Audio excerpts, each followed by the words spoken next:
राहुल गांधी के खिलाफ क्या कोई बड़ी एक्शन की तैयारी में है मोदी सरकार? क्या जल्द ही कुछ बड़ा होने वाला है, यहां तक कि गिरफ्तारी तक?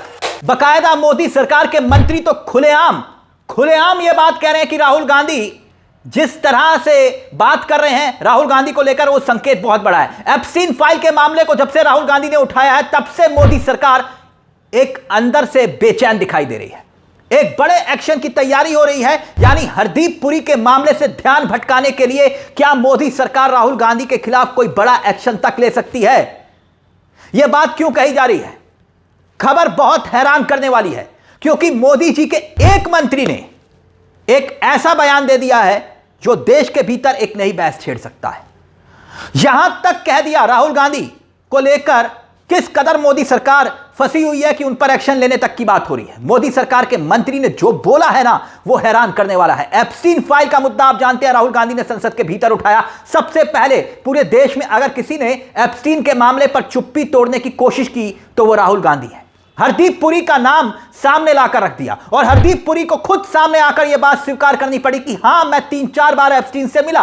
हालांकि यह अलग बात है कि मोदी जी ने इस्तीफा नहीं दिया, क्योंकि नैतिकता 2014 से पहले, 2014 के बाद सारी नैतिकता खत्म। हैप्पी बर्थडे टू यू बोला। लेकिन राहुल गांधी के सवालों से सरकार क्यों परेशान है? देखिए, संसदीय कार्य मंत्री किरण रिजिजू, पहचानते ही आप इनको, और इन्होंने हाल ही में एक इंटरव्यू दिया, कुछ घंटे पहले ही एक न्यूज एजेंसी को इंटरव्यू दिया, और उसी इंटरव्यू में किरण रिजिजू ने एक बात बोली। कहा कि राहुल गांधी, देखिए, कहा कि राहुल गांधी भारत की सुरक्षा के लिए सबसे बड़ा खतरा है, खतरनाक व्यक्ति बन गए, क्योंकि वो भारत विरोधी ताकतों से जुड़े हुए हैं। वो देश विदेश में नक्सलियों, चरमपंथियों और जॉर्ज सोरस जैसे लोगों से मिलते हैं। राहुल गांधी देश को तोड़ने वालों में से मिलते हैं। ये कुल मिलाकर संसदीय कार्य मंत्री कह रहे हैं। देखा आपने? यानी राहुल गांधी जो दुनिया भर में घूम रहे हैं, लोगों से मुलाकात कर रहे हैं, इनके मुताबिक, किरण रिजिजू के मुताबिक, वो देश विरोधी है। मतलब राहुल गांधी देश विरोधी क्यों है? मोदी सरकार पर सवाल उठा रहे हैं, मोदी सरकार को एक्सपोज कर रहे हैं, इसलिए राहुल गांधी को तमका मिला कि आप देश विरोधी हैं।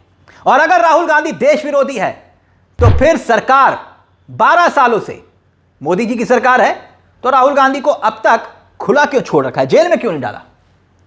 इस इंटरव्यू में किरण रिजिजू यह बयान जब दे रहे थे तो पलटकर रिपोर्टर ने यह सवाल पूछा कि आपने कार्रवाई क्यों नहीं की, आप तो सरकार में हैं।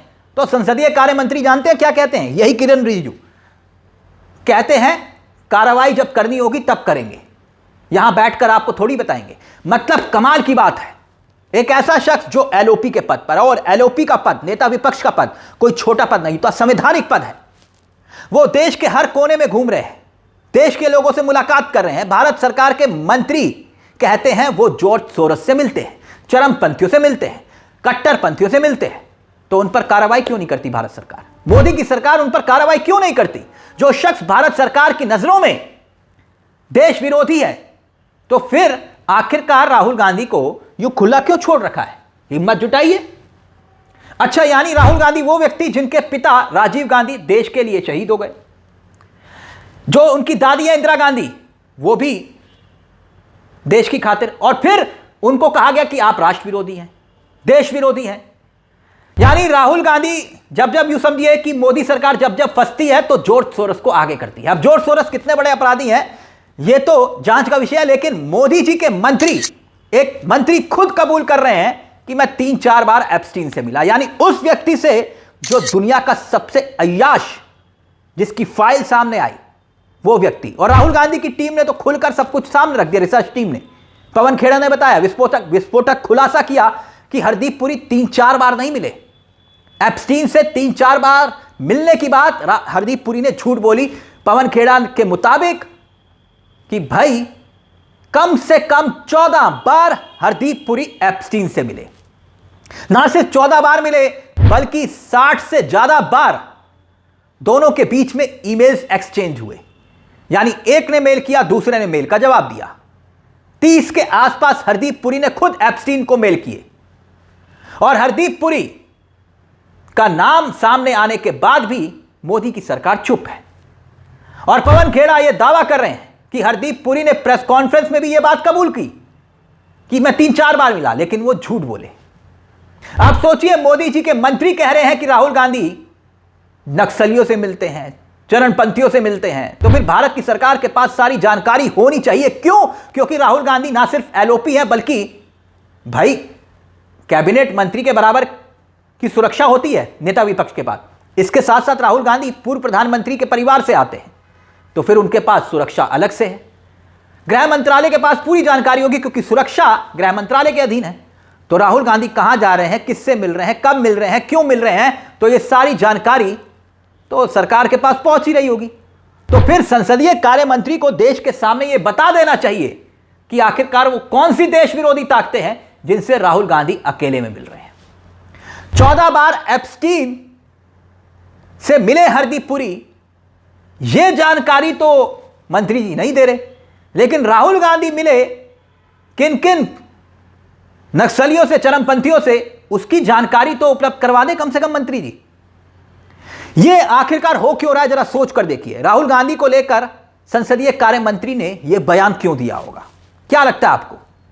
यह कोई साधारण घटना है या फिर यह साधारण बयान है? नहीं, यह बयान एक सोची समझी रणनीति का हिस्सा है, उस पर भी हम आएंगे। लेकिन देखिए, यूथ कांग्रेस ने भी बाकायदा मोर्चा खोल दिया। यूथ कांग्रेस सड़कों पर उतरकर प्रदर्शन कर रही है, मोर्चा खोला हुआ है। यूथ कांग्रेस के कार्यकर्ता किस तरह से सड़कों पर लामबंद दिखाई दे रहे हैं, ये तस्वीरें आपके सामने हैं। और लिखा हुआ पोस्टर पर मोदी के खिलाफ ये मोर्चाबंदी है, और कॉम्प्रोमाइज्ड पीएम टाइप का लिखा हुआ, क्योंकि कॉम्प्रोमाइज्ड पीएम खुद राहुल गांधी शब्दों का इस्तेमाल कर चुके हैं कि प्रधानमंत्री ट्रेड डील में जो हुई है वो कॉम्प्रोमाइज्ड हो चुके हैं। ट्रंप के डर से यह डील को साइन किया गया है। और अब इसके साथ साथ लखनऊ की सड़कों पर कुछ घंटे पहले मंगलवार को भी ऐसा ही प्रदर्शन देखने को मिला था। बाकायदा कांग्रेस के कई कार्यकर्ता सड़कों पर उतरे थे। अब गौर कीजिएगा, पिछले 20 दिनों में राहुल गांधी ने एक किस्म से पूरी तरह से मोदी सरकार को चक्रव्यूह में फंसा दिया। 20 दिन मतलब कि बजट सत्र का पहला राउंड। बजट सत्र शुरू हुआ, मोदी सरकार कैसे हर मुद्दे पर उलझी। अब समझिएगा किरण रिजिजू को यह बयान क्यों देना पड़ा। मोदी सरकार के मंत्री के बयान के पीछे एक बौखलाहट दिखाई देती है, क्योंकि राहुल गांधी ने पहले दिन से जनरल नारवाड़े की किताब का जिक्र किया, डोकलाम का जिक्र किया। मोदी सरकार एक्सपोज हुई। दूसरा वाक्य, सदन के अंदर प्रधानमंत्री बोल नहीं पाए क्योंकि नेता विपक्ष राहुल गांधी नहीं बोल पा रहे थे। तीसरा वाक्य, महिला सांसदों पर यह आरोप लगा दिया, सस्पेंड कर दिया कि वो पीएम मोदी पर हमला करने वाली थी। फिर उसके बाद एक और वाक्य आया ट्रेड डील को लेकर। राहुल गांधी ने ट्रंप के डर का जिक्र करते हुए रूस से तेल ना खरीदने की शर्त पर यह डील को लेकर एक्सपोज कर दिया कि भाई ट्रंप कौन होता है यह तय करने वाला। फिर निशिकांत दुबे, क्योंकि जब जब सरकार फंसती है निशिकांत दुबे को आगे करती है। अब निशिकांत दुबे ने इंदिरा गांधी और नेहरू को लेकर आपत्तिजनक बातें सदन के भीतर कही, और जब कही तो ओम बिरला स्पीकर के खिलाफ राहुल गांधी ने मोर्चा खोला और नोटिस ले आए। लोहा गर्म था, हथौड़ा मारा, एप्स्टीन फाइल का सदन में जिक्र कर दिया हरदीप पुरी, अनिल अंबानी और अडानी। आखिरकार अडानी का केस अमेरिका में चल रहा है, तो कड़ियों को जोड़ते हुए राहुल गांधी ने बताया कि यह ट्रंप के डर से पूरी डील साइन की गई है। यानी 20 दिन में पूरी सरकार को राहुल गांधी ने फंसा दिया था। और राहुल गांधी ने इस ट्रेड डील को लेकर देश के सबसे बड़े किसान आंदोलन को खड़ा करने की तैयारी कर दी। अब यह खबर आ रही, बाकायदा 6 राज्यों के अपने सभी बड़े बड़े नेताओं को दिल्ली तलब कर लिया है। 20 फरवरी को एक बहुत बड़ी बैठक दिल्ली में कांग्रेस की होने वाली है। ऐसे में मोदी सरकार पूरी तरह से फंसती हुई दिखाई दे रही है, एक्सपोज हो गई महज 20 दिनों के अंदर। इसीलिए किरण रिजिजू को सामने आकर यह बयान देना पड़ रहा है। और एक बात और कि अगर राहुल गांधी देश के लिए इतना बड़ा खतरा है, जो सांसद चुन के आते हैं बार बार, तो विशेष अधिकार हनन का प्रस्ताव इनके खिलाफ क्यों नहीं लेकर आते? भाई राहुल गांधी के खिलाफ विशेषाधिकार हनन का प्रस्ताव लेकर आए। यही तो बोला था ना किरण रिजिजू ने कि हम लेकर आएंगे, और लेकर आने की बात बोलकर फिर 24 घंटे के अंदर पलट गए कि नहीं अभी नहीं लेकर आएंगे। क्यों नहीं लेकर आएंगे? भाई अगर राहुल गांधी देश के खिलाफ हैं, देश विरोधी हैं, तो लेकर आइए विशेषाधिकार हनन का नोटिस, पता चल जाएगा।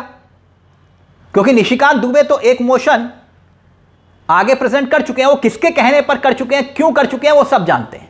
क्योंकि निशिकांत दुबे, खैर वो एक अलग मसला है, लेकिन यहां मसला सिर्फ राहुल गांधी की संसदीय, क्योंकि सांसदी छीनने तक सीमित नहीं है। पिछली बार भी कोशिश की गई थी इस बार भी यह कोशिश हो रही है। लेकिन क्या इस बार राहुल गांधी के खिलाफ कोई एक ऐसे एक्शन की तैयारी हो रही है ताकि राहुल गांधी उसमें उलझ जाए? क्योंकि राहुल गांधी के खिलाफ तो हर राज्य में, जहां जहां बीजेपी शासित राज्य है, वहां वहां मुकदमे दर्ज है। आपको क्या लगता है कि आखिरकार किरण रिजिजू के इस बयान के मायने क्या है? अपनी राय हमें कमेंट बॉक्स में जरूर दीजिएगा। मुझे तिलक चावला को दीजिए इजाजत। एक छोटी सी दरख्वास्त, चैनल को सब्सक्राइब जरूर कर लीजिएगा। मंच आप ही का है जहां हम सिर्फ खबर नहीं दिखाते बल्कि खबर के पीछे की खबर भी बताते हैं। नमस्कार, जय हिंद, जय भारत।